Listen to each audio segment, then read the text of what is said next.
서울 외곽 1월 말 설날을 며칠 앞둔 아침은 살을 내는 듯한 바람과 회색 하늘로 시작되었다. 도로 위를 달리는 차들은 눈을 뚫고 서둘렀고 사람들은 두꺼운 패딩에 얼굴을 묻은 채 출근길을 재촉하고 있었다. 강대식은 구형 스타렉스 조수석에 앉아 한숨을 내쉬며 손난로를 꽉 쥐었다. 난방이 잘 되지 않는 차 안은 손가락 끝까지 얼어붙을 것처럼 차가웠다. 어젯밤 마지막 손님이 요금을 안 내고 도망쳤다. 2만 원 작지 않은 금액이었다. 그 돈이면 오늘 아침밥과 기름값은 충분했을 것이라.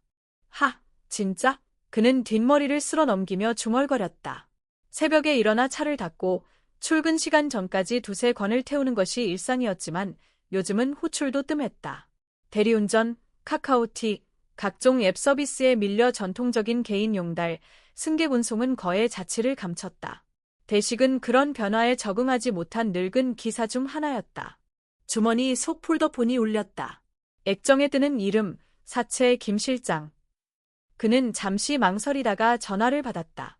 강 기사, 설 전에 돈 갚는다더니 감감무소식이네. 나도 사람인데 설날엔 조용히 넘기고 싶지. 죄송합니다. 이번 주말까지만 좀 봐주십시오. 진짜로 이번엔. 말은 잘해. 근데 말보다 돈이 먼저야. 설 전날까지 안 들어오면 너랑 내 차 서울 시내에 발 못 붙이게 할 줄 알아. 뚝 전화를 끄는 그는 시트에 몸을 깊게 파묻었다. 설날이 다가오면 모두가 집으로, 가족에게로 돌아간다. 하지만 그는 갈 곳이 없었다. 어머니는 5년 전 병으로 돌아가셨고 아버지는 어릴 적 집을 나가 소식도 끊겼다. 친척이란 것도 연고지도 없었다. 아, 엄마, 그는 운전대에 이마를 댄 채 낮게 읊조렸다. 어머니의 마지막은 병원 침대였다. 만성 신부전. 하루하루 악화되어 가던 그녀는 투석조차 제대로 받지 못했다. 돈이 없었기 때문이다. 대식은 그 당시 용달 일을 막 시작했지만 병원비를 감당할 능력은 없었다.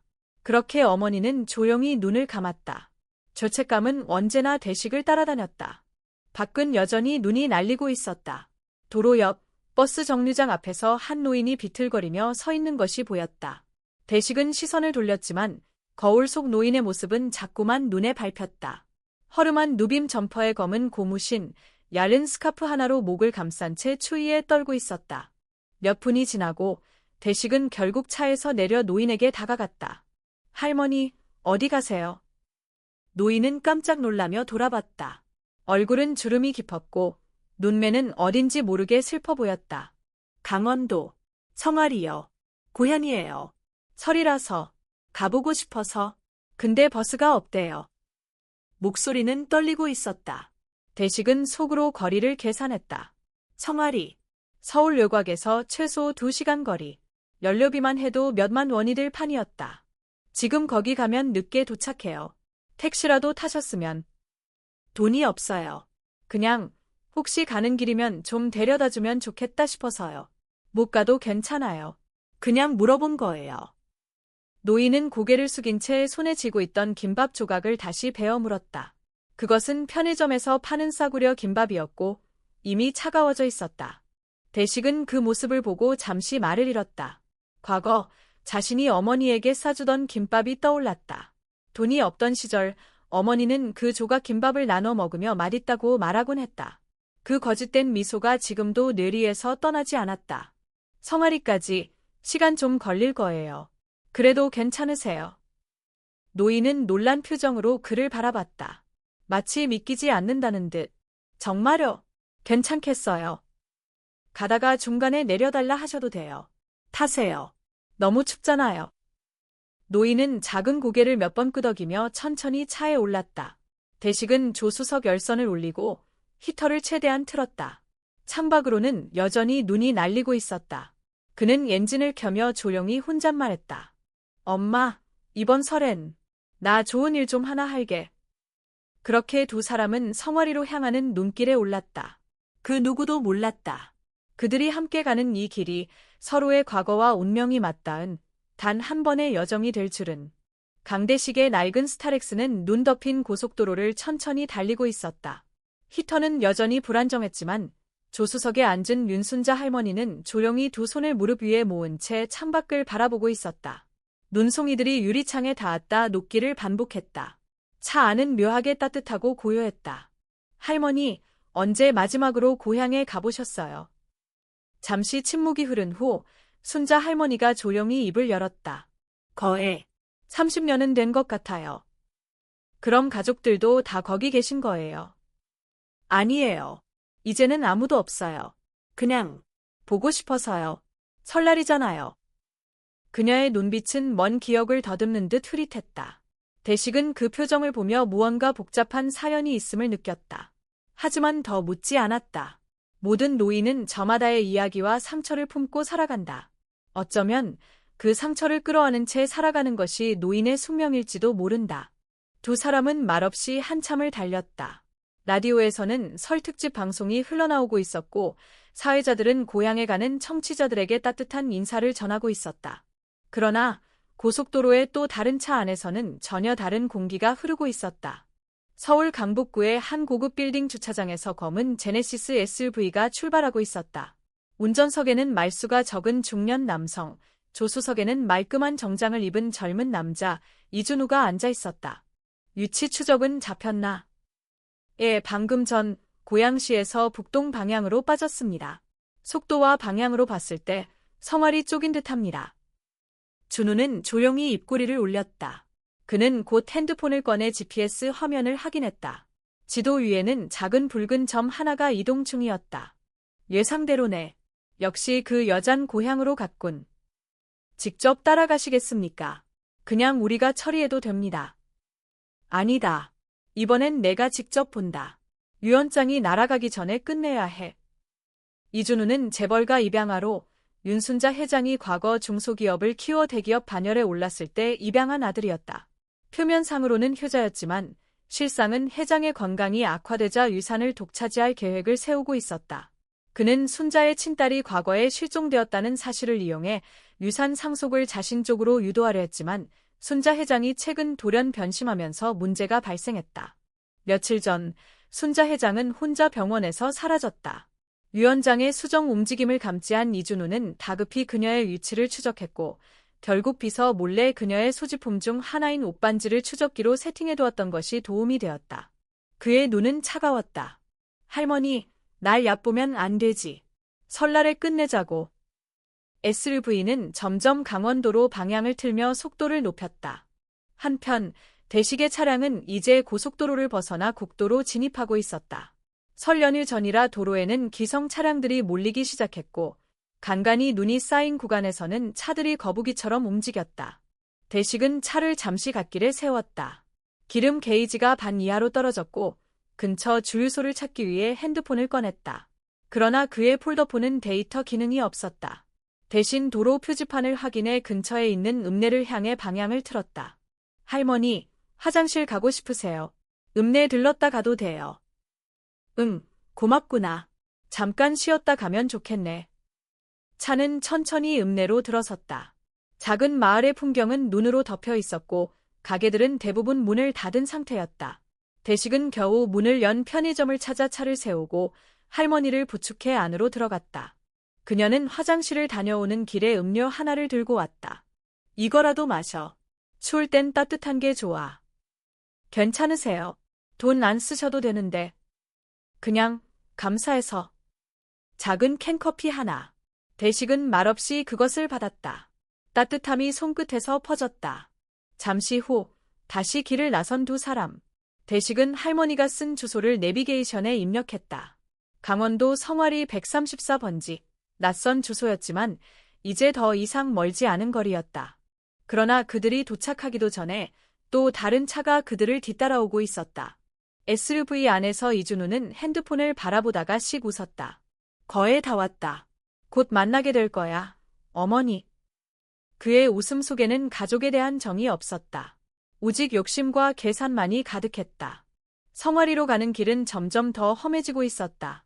산을 끼고 돌아가는 굽은 국도는 눈으로 덮여 있었고 타이어는 가끔씩 미끄러졌다. 강대식은 두 손으로 운전대를 꼭 붙잡고 천천히 속도를 조절했다. 윤순자 할머니는 조용히 창밖을 바라보고 있었다. 그녀의 얼굴에는 복잡한 감정이 스쳐 지나갔다. 익숙하지만 낯선 길, 그 속에서 그녀는 과거의 기억들과 싸우고 있었다. 할머니, 괜찮으세요? 춥진 않으세요? 괜찮아. 이젠 눈 오는 것도 좋구나. 옛날 생각도 나고.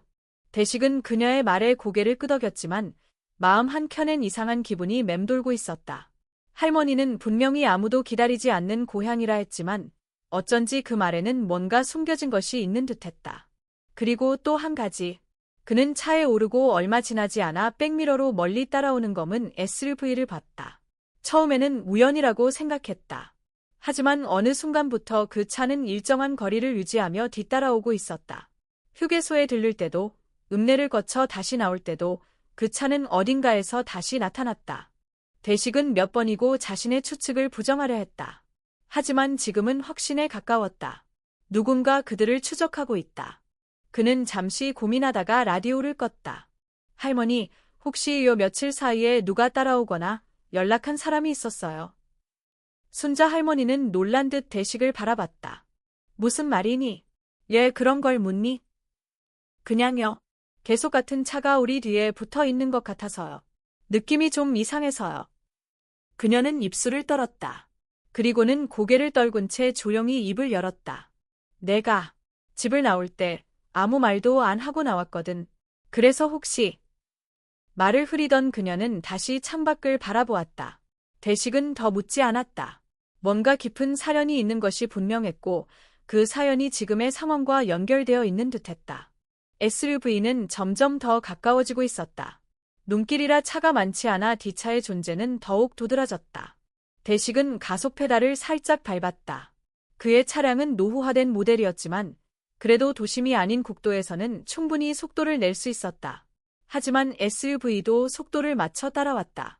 할머니, 안전벨트 꽉 매세요. 예, 그러니? 지금부터 조금 험한 길로 갈 거예요. 그는 곧장 메인 국도를 벗어나 좁은 지방도로 방향을 틀었다. 내비게이션도 없는 길, 가로등조차 없는 요진 구간이었다. 길은 울퉁불퉁했고 눈이 더 많이 쌓여 있었다. SUV는 잠시 머뭇거리는 듯 보였지만 곧 방향을 틀어 뒤를 따라왔다. 대식은 이를 악물고 엑셀을 밟았다. 타이어가 헛도는 소리와 함께 스타렉스는 눈길을 가르며 앞으로 나아갔다. 저 사람들이 누군데 우리를 따라오는 거니? 모릅니다. 하지만 좋은 사람들은 아닌 것 같아요. 할머니, 혹시 무슨 귀중품 가지고 계세요? 순자 할머니는 놀란 눈으로 대식을 바라보았다.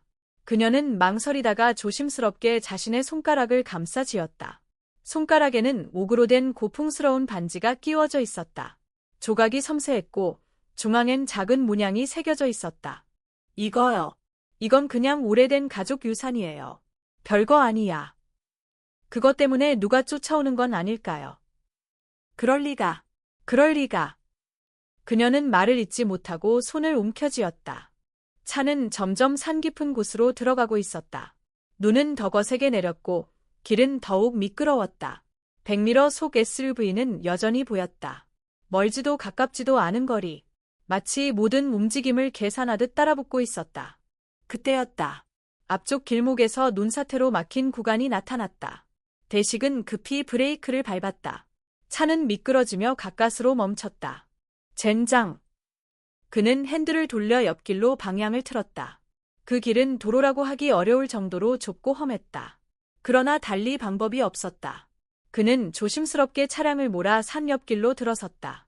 SUV도 잠시 후 그들을 따라 방향을 바꿨다. 눈길을 조심스레 달리는 중 대식은 핸드폰을 꺼냈다. 그의 폴더폰에는 데이터 기능은 없었지만 전화는 가능했다. 그는 긴급 상황에 대비해 저장해두었던 번호 하나를 눌렀다. 장영사 강원 도계지구대. 여보세요. 아, 형님. 저 대식입니다. 지금 좀 이상한 상황입니다. 대식아, 무슨 일이나? 지금 한 어르신 모시고 성화리 가는 길인데요. 계속 누가 뒤를 따라와요. SUV인데 느낌이 안 좋아요. 위치는 지금 도계 넘어가는 옆길. 눈 때문에 오해하고 있는데 정확한 좌표는 모르겠어요. 알았다. 너 조심해라. 순찰차 바로 보낼게. 전화를 끄는 대식은 다시 운전대에 집중했다. 긴장감은 점점 고조되었다. 순자 할머니는 손을 꼭 쥐고 조용히 기도하고 있었다. 눈보라는 여전히 그들을 덮고 있었고 그 뒤를 따라오는 어둠은 조금도 멀어지지 않았다. 산길을 따라 한참을 달리던 스타렉스는 더 이상 앞으로 나아갈 수 없는 지점에 다다랐다. 눈이 너무 깊게 쌓여 도로가 사라지고 있었고 왼쪽은 낭떠러지, 오른쪽은 급경사의 바위산이었다. 더 나아가면 위험했다. 강대식은 엔진을 끄고 깊은 숨을 내쉬었다. 할머니, 여기서 잠깐 쉬었다 가야 할 것 같아요. 길이 너무 위험해서요. 윤순자 할머니는 말없이 고개를 끄덕였다. 차 안은 차가웠지만 바깥은 더 매서운 바람이 불고 있었다. 근처에 뭐라도 피할 곳이 있으면 좋겠는데. 대식은 후드를 뒤집어쓰고 차량 밖으로 나왔다. 눈은 허벅지까지 차올랐고 한 발 내디딜 때마다 뚝뚝 소리가 났다. 바람에 실린 눈발은 얼굴을 후려쳤다. 그때였다. 도로 옆 산중턱에 희미한 건물이 보였다. 회색빛 돌담과 기와지붕, 고목나무 옆에 세워진 작은 건물. 가까이 다가가자 간판이 반쯤 떨어진 채 매달려 있었다. 봉은암, 봉은암. 버려진 작은 절이었다. 대식은 급히 차로 돌아가 순자 할머니를 부축했다. 저기 빈 절이 있어요. 그쪽으로 잠시 피신합시다. 눈밭을 헤치며 두 사람은 봉은암으로 향했다. 문은 부서져 있었고 안에는 먼지와 거미줄이 가득했지만 그래도 눈과 바람을 피할 수 있는 유일한 공간이었다. 대식은 차 안에서 담요와 휴대용 랜턴을 꺼내 바닥에 펼쳤다. 순자 할머니는 담요를 둘러쓰고 조용히 한쪽 구석에 앉았다. 대식은 작은 휴대용 가스버너로 물을 데워 따뜻한 차를 내주었다. 이런 데라도 있으니 다행이네요. 그래도 바깥보단 낫죠. 많이 고맙다, 대식아. 요즘은 이런 젊은이 보기 힘든데. 저도 그리 착한 사람은 아닙니다. 그냥 어머니 생각이 나서요. 두 사람 사이에 조용한 공기가 흘렀다. 낯선 공간, 낯선 시간, 하지만 묘하게 편안한 기운. 순자 할머니는 한참을 침묵하다가 입을 열었다. 사실은 그냥 나들이 나온 게 아니야. 대식은 그녀를 바라보며 고개를 끄덕였다. 이미 알고 있었다. 이런 상황, 이런 도주, 결코 평범한 요출이 아니었다. 예전엔 그 집안에서 내가 제일 높은 사람이었어. 내 손에 수십억짜리 계약서가 오갔고 사람들 줄 서서 인사했지. 그런데 그게 다 무슨 소용이더라. 무슨 일이 있었어요. 나한텐 딸이 하나 있었어. 은이라는 이름이었지. 고집세고 똑똑하고 따뜻한 아이였어.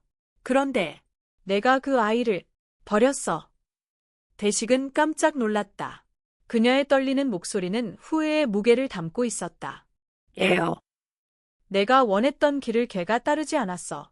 명문가 자제와 정략 결혼을 시키려 했는데 은희는 평범한 남자랑 사랑에 빠졌거든. 그 남자, 가난했고 학벌도 없었지. 그래서 난 아이를 내쫓았어. 할머니는 두 손으로 얼굴을 감싸쥐었다. 그녀의 어깨가 미세하게 떨렸다. 그때는 그게 그 아이를 위한 길이라고 믿었어. 근데 그 이후로 연락이 끊겼어. 결혼도 안 했고 애도 안 낳았을 거라고 생각했지. 그런데 어느 날 우연히 누가 그 아이가 병원에서 외롭게 죽었다는 얘기를 해줬어. 돈도 없고 보호자도 없이. 그렇게 그녀는 말을 잇지 못했다. 대식은 멍하니 그녀를 바라봤다. 그 이야기 속의 은이라는 이름. 그의 어머니와 같은 이름이었다. 그의 가슴이 순간적으로 얼어붙는 것 같았다. 하지만 그는 아무 말도 하지 않았다. 너무 이른 판단일 수도 있고 혹은 그저 우연일 수도 있었다. 대식은 다른 생각을 떨쳐내기 위해 화제를 돌렸다. 할머니, 혹시 누가 그 반지 때문에 쫓아오는 건 아닐까요? 순자 할머니는 조용히 손을 내밀어 손가락에 끼워진 옷반지를 바라보았다. 이 반지는 우리 집안의 상징이야. 원래는 은희에게 물려주려 했지. 하지만 그런 일이 있고 나서는 내 손에서 떠나지 않았어. 근데 요즘 그 반지를 노리는 놈들이 있어. 내가 죽기 전에 유산을 정리하려고 하니까 어떤 이들은 그걸 막으려 하고. 대식은 천천히 고개를 끄덕였다. 모든 조각들이 연결되기 시작했다. 쫓아오던 SUV, 비밀스러운 반지, 할머니의 고백. 이 모든 것이 단순한 우연이 아니었다. 그 순간 순자 할머니는 조용히 일어나더니 자신의 코트를 벗고 안쪽 주머니를 뒤적였다. 그리고는 무언가를 대식의 코트 주머니에 넣었다. 이게 뭐예요? 그냥, 혹시 모르니까. 너는 좋은 사람이야. 이 반지가 너에게 해가 되지 않았으면 해. 대식은 어리둥절했지만 더 묻지 않았다. 바깥의 눈은 여전히 거세게 내리고 있었고 두 사람은 침묵 속의 작은 절 안에서 서로의 온기를 나누며 그렇게 밤을 맞이했다. 어디선가 바람에 흔들리는 풍경 소리가 났고 어둠은 더 깊어졌다. 그러나 그 안에는 오랜 시간 동안 말하지 못했던 고백과 억눌린 상처, 그리고 작지만 분명한 희망이 함께 있었다. 봉은함에서 하룻밤을 보낸 뒤 새벽녘이 되자 눈이 다소 잦아들었다. 강대식은 바깥 기온을 확인하고 조심스럽게 차량 쪽으로 향했다. 밤새 눈이 덮인 스타렉스는 마치 흰 천을 뒤집어 쓴 듯했고 바퀴 주변은 얼어붙어 있었다. 그는 삽으로 눈을 치우고 시동을 걸었다. 다행히 차량은 한 번에 시동이 걸렸고 히터도 따뜻하게 작동했다. 대식은 차를 데워놓고 다시 절 안으로 들어가 윤순자 할머니를 깨웠다. 할머니, 날이 좀 풀렸어요. 이제 다시 출발할 수 있을 것 같아요. 그래, 그럼 이제 슬슬 가보자꾸나. 민폐만 끼치는 것 같아 미안하네. 아니에요. 어차피 같은 방향이었으니까요. 대식은 웃으며 그녀를 부축했고 두 사람은 다시 차량에 올라탔다. 산을 내려가는 길은 여전히 미끄러웠지만 전날보다 눈이 덜했고 도로 상태도 나아져 있었다. 그러나 문제가 발생한 건 그로부터 약 1시간 뒤였다. 강원도 인근의 한 시골 도로. 갑자기 차량이 덜컥거리더니 오른쪽으로 쏠리기 시작했다. 뭐지? 대식은 급히 차를 갓길에 세웠다. 바깥으로 나가 확인해보니 오른쪽 뒷바퀴가 완전히 펑크나 있었다. 아마도 산길에서 돌에 긁혔거나 예전부터 달아있던 타이어가 눈길에서 견디지 못하고 터져버린 모양이었다. 젠장! 그는 다시 차 안으로 들어와 할머니에게 설명했다. 할머니, 뒷바퀴가 펑크났어요. 근처에 정비소가 있나 확인해 볼게요. 하지만 이 지역은 너무 요졌고 신호도 약했다. 대식은 폴더폰의 연락처 중 하나를 떠올렸다. 과거 한번 들렀던 작은 정비소가 근처에 있었던 기억이 났다. 그는 차를 천천히 움직여 몇 킬로미터 떨어진 마을로 향했다. 다행히 언덕 아래 작은 정비소 하나가 열려 있었다. 간판은 낡았고 안에서는 중년의 남자가 라면을 먹고 있었다. 안녕하세요. 타이어가 펑크 나서요. 혹시 교체 가능할까요? 남자는 라면 국물을 후루룩 마신 뒤 고개를 끄덕였다. 가능은 한데 요즘 부품 구하기 힘들어서 중고 타이어밖에 없어. 그래도 교체 비용까지 해서 7만 원은 받아야 해. 7만 원. 대식은 속으로 한숨을 삼켰다. 그가 가진 현금은 이제 겨우 8만 5천 원. 기름값, 식비, 통행료까지 감안하면 사실상 마지막 돈이었다. 그러나 방법이 없었다. 네, 부탁드릴게요. 차가 리프트에 올라가고 정비공이 천천히 작업을 시작했다. 대식은 기다리는 동안 근처 분식집에서 할머니를 위한 식사를 사러 갔다. 가게 내부는 작고 따뜻했다. 메뉴판에는 떡볶이, 순대, 어묵이 적혀 있었고 구석엔 국밥도 있었다. 그는 잠시 망설이다 국밥 한 그릇과 미역국을 주문했다. 총 9천 원. 할머니에게 따뜻한 걸 먹이기 위해 남은 돈 중 일부를 내어주었다. 정비소로 돌아와 보니 할머니는 여전히 차량 옆에서 대기를 하고 있었다. 할머니, 여기요. 따뜻한 국밥이에요. 안에 들어가서 드세요. 넌 안 먹니? 전 아까 먹었어요. 괜찮아요. 그녀는 조심스레 국밥 그릇을 받아들고 한 숟가락 떠 먹었다. 따뜻한 국물이 목을 타고 들어가자 그녀의 눈가가 붉어졌다. 이런 따뜻한 밥을 정말 오랜만에 먹는구나. 그녀는 숟가락을 멈추고 대식을 바라보았다.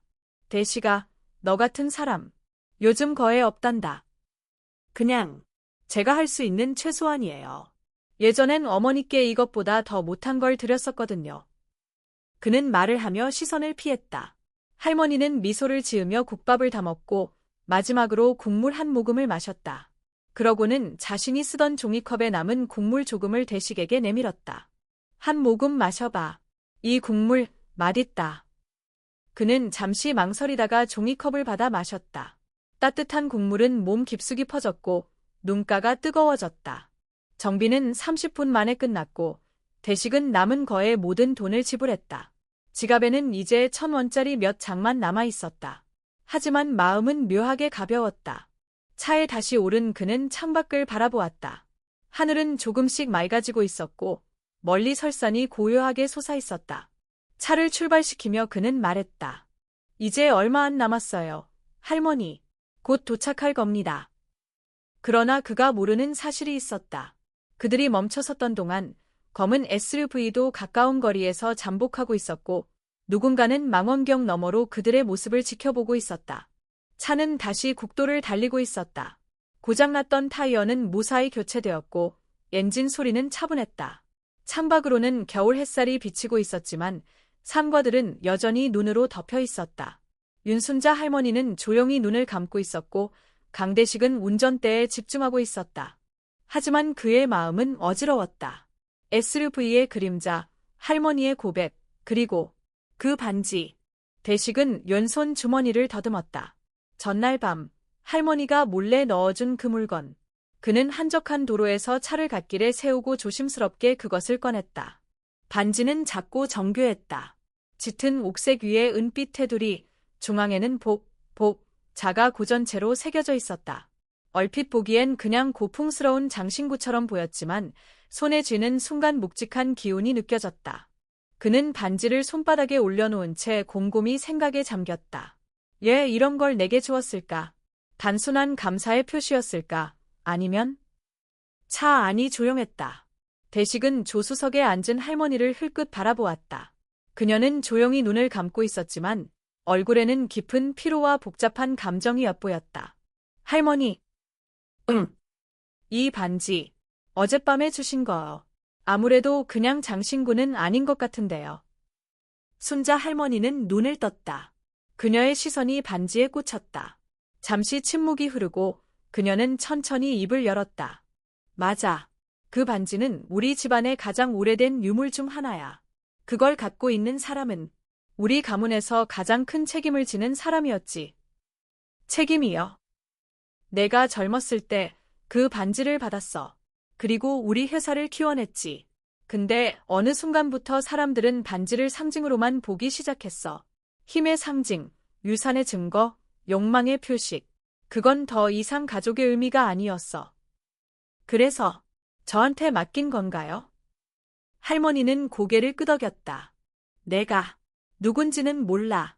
어디서 자랐고 어떤 인생을 살아왔는지도 몰라. 하지만 어제부터 계속 지켜봤어. 힘든 상황에서도 따뜻함을 잃지 않았고 나 같은 늙은이를 끝까지 챙겨줬지. 그건 누구나 할 수 있는 일이 아니야.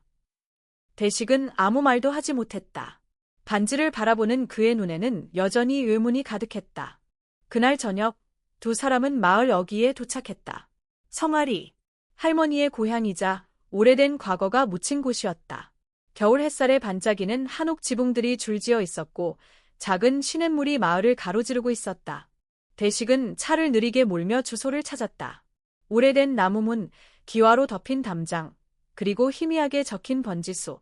그 집이었다. 여기 맞으세요? 응, 여기가 맞아.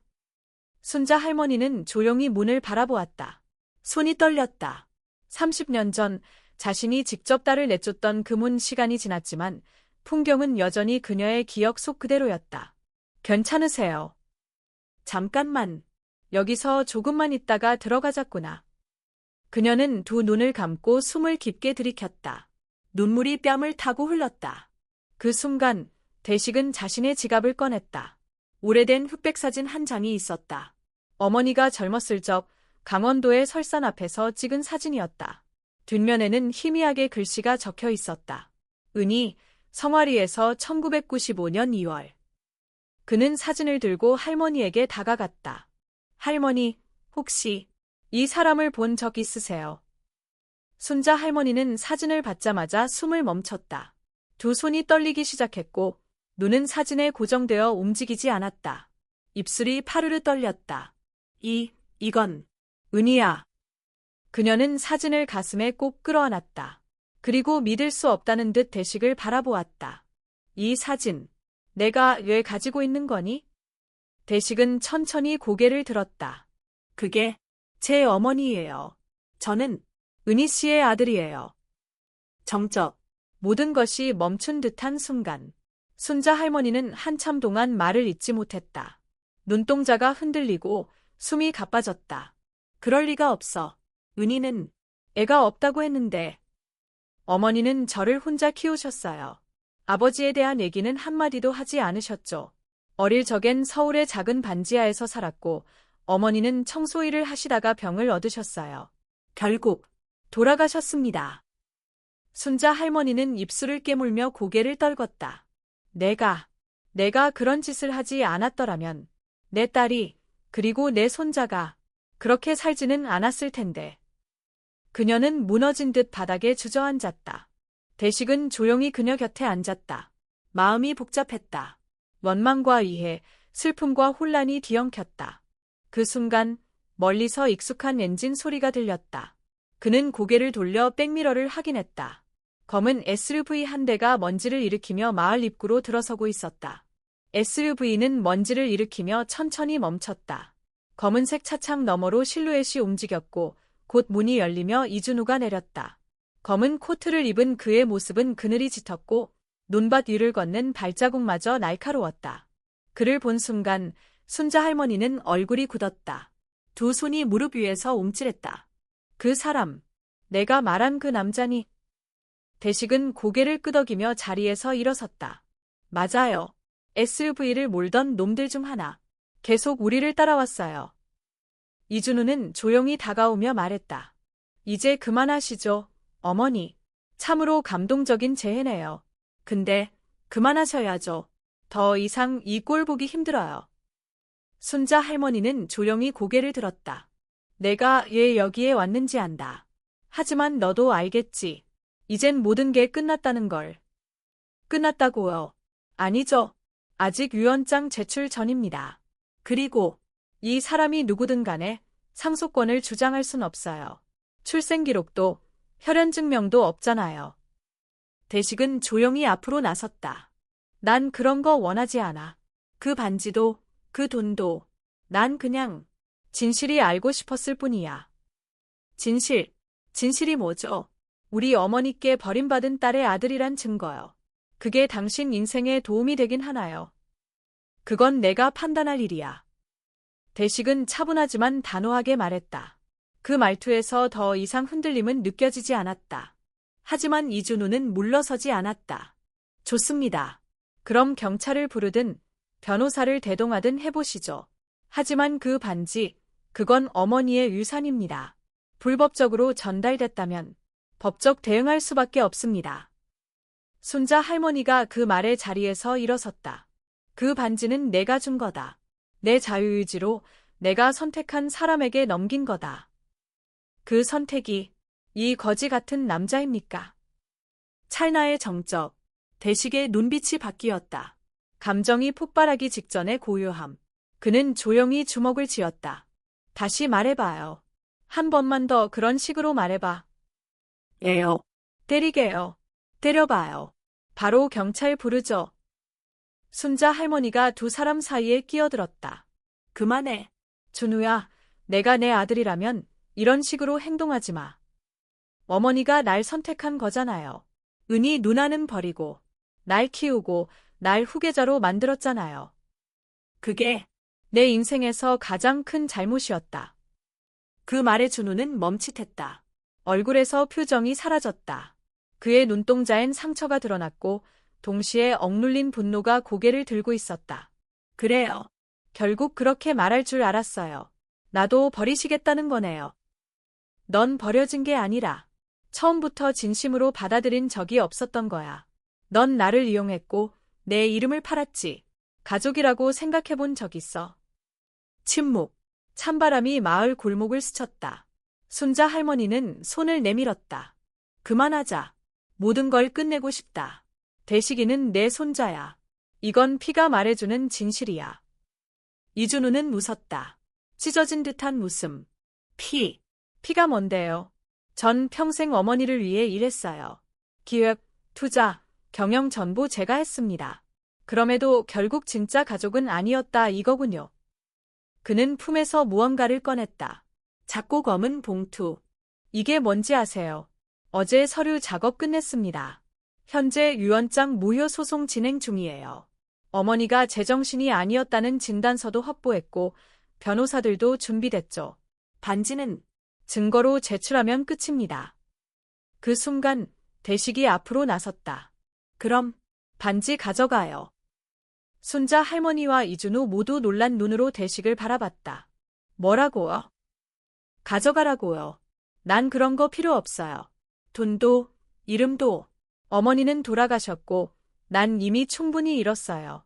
할머니가 누구든 간에 내가 원한 건 증오가 아니라 이해였어요. 그는 천천히 주머니에서 반지를 꺼내 이준우 앞에 내밀었다. 가져가요. 법정도, 변호사도 다 당신이 이기겠죠. 대신 나와 이분 앞에서 말하세요. 당신은 단 한 번이라도 진심으로 가족이었던 적 있었는지. 이준우는 그 말을 듣고 멈췄다. 반지를 바라보며 그의 눈이 흔들렸다. 긴 침묵이 흐른 뒤 그는 반지를 받지 않았다. 필요 없어요. 이긴다고 뭘 얻을 수 있겠습니까? 그는 뒤돌아서서 SUV로 향했다. 문을 열고 타기 직전 그는 마지막으로 말했다. 어머니, 부디 후회 없이 사세요. 차가 떠났다. 흰 눈 사이로 검은 SUV가 사라졌고 마을은 다시 조용해졌다. 대식은 반지를 손에 쥔 채 천천히 할머니에게 건넸다. 다시 돌려드릴게요. 순자 할머니는 손을 내저었다. 이건 내 거야. 내 손자가 내 딸의 아들이 가져야 할 것이야. 그녀의 눈에는 눈물이 맺혀 있었다. 늦었지만 정말 미안하다. 너희 엄마한테도 너한테도. 대식은 아무 말 없이 고개를 끄덕였다. 바람이 불었고 하늘에서 또다시 눈이 흩날리기 시작했다. 성화리를 떠나는 길은 조용했다. SUV는 이미 자취를 감췄고 마을도 다시 평온을 되찾았다. 하늘에는 흰 구름이 드문드문 떠 있었고 겨울 햇살은 낮게 깔려 있었다. 스타렉스는 천천히 산길을 내려왔다. 눈은 어느새 멈췄고 도로에는 습기 어린 자국만 남아 있었다. 강대식은 운전대를 잡은 채 말이 없었다. 조수석에 앉은 윤순자 할머니도 눈을 감고 있었다. 찰봤지만 격렬했던 며칠. 서로의 과거가 겹쳐졌고 진실은 드러났으며 상처는 여전히 남아 있었다. 도심으로 들어오자 사람과 차량이 점점 많아졌다. 붐비는 도로, 서둘러 기경하는 사람들, 설명절 전에 분주함이 거리 곳곳에 넘쳤다. 하지만 대식과 순자 할머니의 차 안은 그와는 전혀 다른 속도로 흘러가고 있었다. 할머니. 대식이 조용히 입을 열었다. 응. 서울 오시면 어디서 지내실 거예요? 순자 할머니는 한참을 망설이다가 입을 열었다. 아직 정해진 곳은 없단다. 원래 있던 아파트로 돌아갈 수 있을지 모르겠구나. 지금쯤이면 준우가 벌써 집 관리권부터 다 정리했을 테니까. 그럼 제 자취방에 오시죠. 크진 않지만 따뜻하고 조용해요. 그 말에 할머니는 조용히 웃었다. 내가 그런 말 해줄 줄은 몰랐다. 저도 몰랐어요. 제가 그런 말을 하게 될 줄은. 두 사람은 잠시 웃었다. 그것은 어색했지만 진심이었다. 얼어붙은 사이를 조금씩 녹이는 봄날의 미소처럼. 도착한 곳은 서울 외곽의 작은 반지하 원룸이었다. 천장은 낮고 벽지는 조금 벗겨져 있었지만 내부는 깔끔하게 정리돼 있었다. 냉장고 위에는 오래된 전기밥솥이 있었고 책장에는 중고 책들과 라면 몇 개가 나란히 놓여 있었다. 순자 할머니는 신발을 벗고 방 안을 둘러보았다. 조심스럽게 바닥에 앉으며 말했다. 여기 내 엄마랑 비슷하구나. 네. 옛날에 은희가 혼자 살던 자취방도 이랬어. 작고 조용하고 따뜻했지. 그때 그 아이가 얼마나 행복해 보였는지 몰라. 할머니는 방 한구석에 놓인 커튼 사이로 들어오는 빛을 바라보았다. 눈물이 맺혔지만 이번에는 슬픔보다는 해안과 따뜻함이 섞인 눈물이었다. 그날 저녁 대식은 근처 시장에서 장을 봐왔다. 감자, 두부, 고등어, 김치, 달걀 그리고 떡국떡. 내일이 설날이잖아요. 떡국은 먹어야죠. 순자 할머니는 웃으며 주방으로 향했다. 그러면 내가 해줄게. 오래간만에 손 풀어보자꾸나. 낮은 싱크대 앞에서 그녀는 익숙한 손길로 재료를 다듬기 시작했다. 조용히 달궈진 팬 위에 기름을 두르고 달걀을 붙이고 다시마 국물을 우려내 떡국을 끓였다. 방 안은 금세 따뜻한 냄새로 가득 찼다. 둘은 마주 앉아 떡국을 먹었다. 조용히 국물을 뜨고 조심스럽게 떡을 씹었다. 대식은 숟가락을 내려놓으며 말했다. 예전에 엄마가 해주시던 말이랑 비슷해요. 그 아이는 나 닮지 않았어. 부드럽고 따뜻한 사람이었지. 난 너무 딱딱했어. 강해지라고 키웠는데 결국 밀어낸 셈이었지. 저도 어머니에게 따뜻하게 하지 못했어요. 병원비를 다 못 마련한 게 아직도 마음에 남아요. 그건 내 탓이 아니야. 할머니는 손을 내밀어 그의 손을 잡았다. 그 손은 작고 마른, 그러나 따뜻한 온기를 품고 있었다. 우리 서로 미안해하지 말자. 늦게라도 이렇게 만났으니까. 그 말에 대식은 고개를 끄덕였다. 눈물이 눈가에 맺혔지만 그는 고개를 숙이며 삼켰다. 식사가 끝난 후 두 사람은 방 안 조용한 조명을 켠 채 나란히 앉았다. 밖에서는 폭죽 소리가 들리고 이웃집에서 설날 인사를 주고받는 소리가 들렸다. 순자 할머니는 조용히 가방에서 한 봉투를 꺼냈다. 안에는 오래된 서류 몇 장과 흑백 사진 한 장이 들어 있었다. 이건 내 엄마가 나한테 마지막으로 보낸 편지야. 받았을 땐 읽지 않았어. 그땐 아직도 화가 나 있었거든. 그런데 이제 내가 대신 읽어줬으면 해. 대식은 봉투를 받아 천천히 편지를 꺼냈다. 글씨는 작고 정갈했다. 엄마, 나 은희예요. 너무 늦었지만 한 번만이라도 내 이야기를 들어줬으면 해요. 난 엄마가 원하는 삶을 살지 못했어요. 하지만 내가 선택한 사람과 아이를 낳고 조용히 살아가고 있어요. 엄마가 나를 용서하지 않아도 괜찮아요. 그래도 난 엄마가 많이 그리워요. 그리고 언젠가 우리 아들이 엄마를 만날 수 있기를 바랄게요. 그 아이는 착한 아이라서 분명 엄마를 이해해 줄 거예요. 사랑해요, 엄마. 편지를 읽는 동안 대식은 숨을 죽였다. 마지막 문장을 읽고 나서 그는 조용히 눈을 감았다. 어머니는 저를 여기까지 보낸 거네요. 그 아이는 끝까지 나를 용서했구나. 순자 할머니는 눈을 감고 조용히 웃었다. 그리고 입술을 달싹이며 말했다. 우리 은희가 정말 잘 키웠어. 설날이 지난 지 사흘째 되던 날 서울에는 비가 내렸다. 겨울비는 차갑고 축축했지만 어딘가 공기를 맑게 만들었다. 강대식은 우산을 접고 현관으로 들어왔다. 손에는 슈퍼에서 사온 두유와 두부, 김치 한 통이 들려 있었다. 방 안에서는 윤순자 할머니가 라디오를 듣고 있었다. 클래식 음악이 흐르고 있었고 그녀는 편하게 앉아 뜨개질을 하고 있었다. 다녀왔어요. 생각보다 장이 싸더라고요. 두유 3개에 1,000원이에요. 그래, 잘했다. 이젠 내가 살림까지 잘하네. 할머니랑 살다 보니 자연스럽게 배워요. 두 사람의 생활은 생각보다 빠르게 익숙해졌다. 대식은 새벽마다 아르바이트를 다녀왔고 낮에는 근처 중고서점에서 책 정리 일을 했다. 순자 할머니는 하루 종일 라디오를 들으며 조용히 지냈고 가끔씩 시장에 나가 직접 반찬을 만들어 놓았다. 그들의 일상은 작지만 평온했다. 그리고 서로가 서로에게 조금씩 기대고 있다는 걸 느끼고 있었다. 그러던 어느 날 우편함에 한 통의 편지가 도착했다. 고급스러운 봉투에 금박으로 인쇄된 법률사무소 이름. 대식은 그것을 들고 방 안으로 들어갔다. 할머니, 이거 뭐예요? 순자 할머니는 봉투를 받아들고 잠시 멈칫했다. 그리고는 조용히 뜯어 내용을 읽었다. 이마에 주름이 잡혔고 눈이 깊어졌다. 이준호 위원장 무효 소송을 철회했대. 정말요? 응. 더 이상 싸우고 싶지 않다고. 그리고 유산 일부를 사회에 환원하겠다고 했어.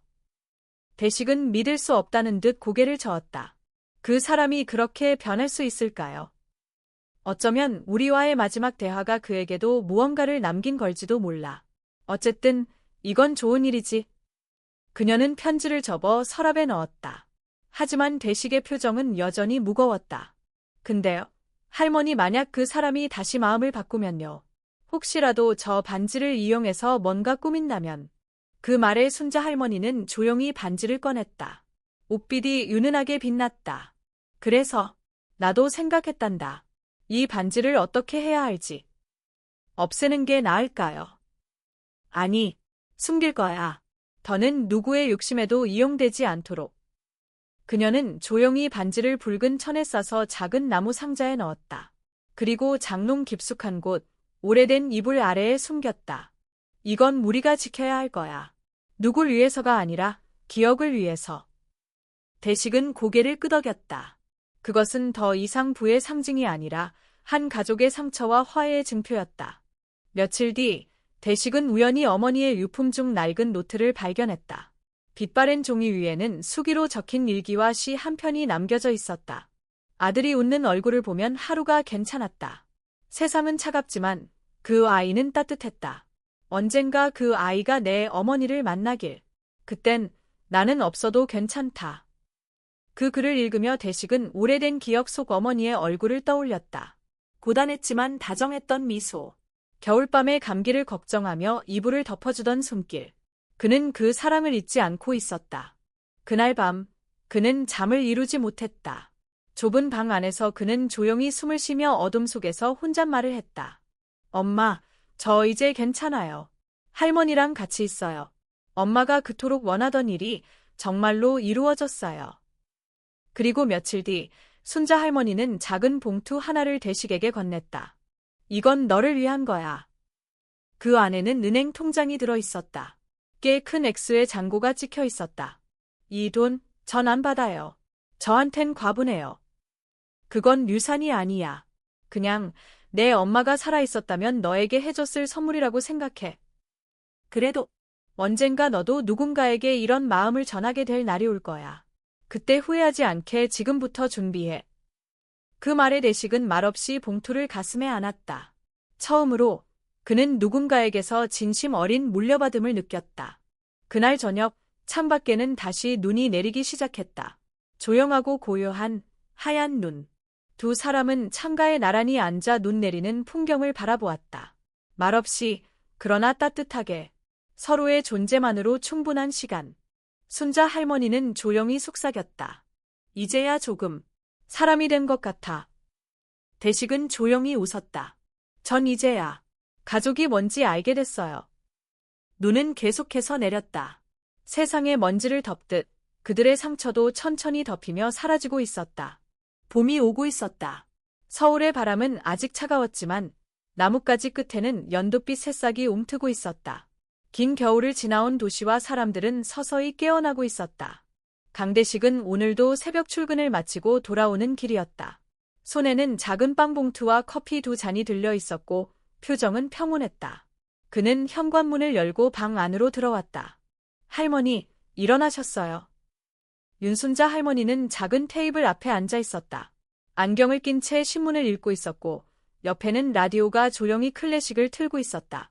그래, 오늘도 일찍 다녀왔구나. 이거 빵 사왔어요. 치즈 들어간 거예요. 그녀는 빵을 받아 한 입 베어 물었다. 따뜻하고 담백한 맛이 입안에 퍼졌다. 요즘은 내가 없는 시간도 덜 외롭다. 이상하지? 그런 말 하시면 섭섭해요. 둘은 함께 웃었다. 그 웃음은 자연스럽고 잔잔했다. 어느새 둘 사이엔 언어 없이도 전해지는 무언가가 생겼다. 말하지 않아도 손짓 하나, 눈빛 하나로 서로를 이해하게 된 관계. 그것이 바로 가족이라는 것을 이제는 안다. 며칠 뒤 동사무소에서 전화가 걸려왔다. 대식은 전화를 받고 잠시 말을 잇지 못했다. 수화기 너머의 목소리가 말했다.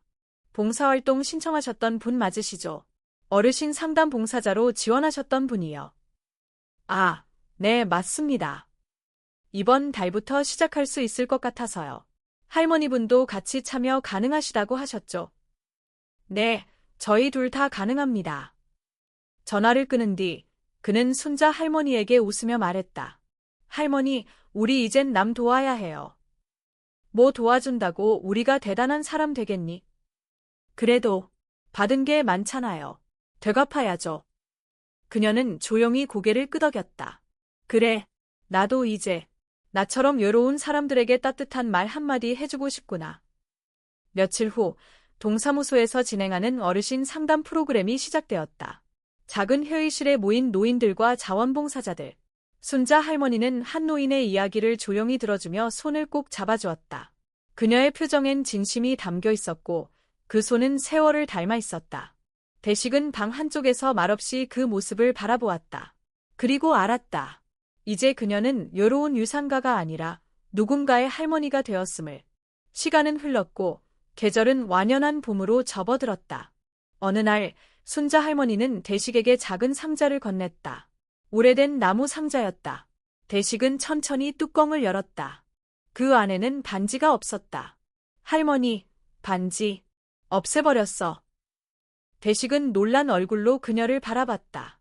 정말로요? 응, 산속 깊은 곳에 묻어버렸지. 이제는 아무도 그 반지 때문에 싸우지 못하게. 후회는 안 하세요. 전혀. 그 반지는 이제 우리에겐 의미가 없어. 중요한 건 이 손, 이 눈, 이 마음이야. 너한테도, 나한테도. 대식은 말없이 고개를 끄덕였다. 이제 그는 더 이상 그 반지에 집착하지 않았다. 오히려 그 상실을 통해 자유로워진 느낌이었다. 며칠 뒤, 대식은 동네 작은 사진관을 찾았다. 그는 정장을 입고 있었고, 순자 할머니는 한복을 곱게 차려입고 있었다. 이런 사진은 태어나서 처음 찍어본다. 이제야 진짜 가족 사진이잖아요. 찰칵. 셔터 소리와 함께 둘은 웃고 있었다. 카메라 렌즈 너머로는 봄 햇살이 비추고 있었고 배경엔 피어나는 벚꽃이 흐드러졌다. 사진은 곧 액자로 만들어졌다. 그 액자는 반지 대신 방 한가운데 걸렸다. 그것은 그들에게 있어 가족의 증표였다. 몇 달 뒤, 대식은 밤늦게 돌아와 조용히 방 안에 들어섰다. 순자 할머니는 등불 아래에서 편지를 쓰고 있었다. 뭐 쓰세요? 그냥 나중에 내가 볼지도 모를 이야기들. 할머니의 이야긴 제가 다 기억하고 있어요. 그녀는 웃었다. 그리고 천천히 말했다. 그래도 기록해두는 건 나쁘지 않지. 인생은 짧고 기억은 흐려지니까. 그날 밤, 대식은 그 말을 곱씹었다. 다음 날 아침, 그는 집 앞에 작은 화단에 씨앗을 심었다. 감자, 고추, 상추. 그가 어린 시절 어머니와 함께 심던 것들. 순자 할머니는 창문 너머로 그 모습을 지켜보며 말했다. 네, 엄마가 저렇게도 좋아했었지. 흙 만지는 거. 네, 이건 어머니 목이에요. 흙 위에 뿌려진 씨앗은 아직 작고 보이지 않았지만 대식은 알고 있었다. 언젠가 자라날 것을. 그리고 꽃 피울 것을. 그는 고개를 들어 봄 하늘을 바라보았다. 그 하늘 어딘가에 돌아가신 어머니가 웃고 있을 것만 같았다. 그 웃음 속에 사랑이 있고 용서가 있고 시작이 있었다.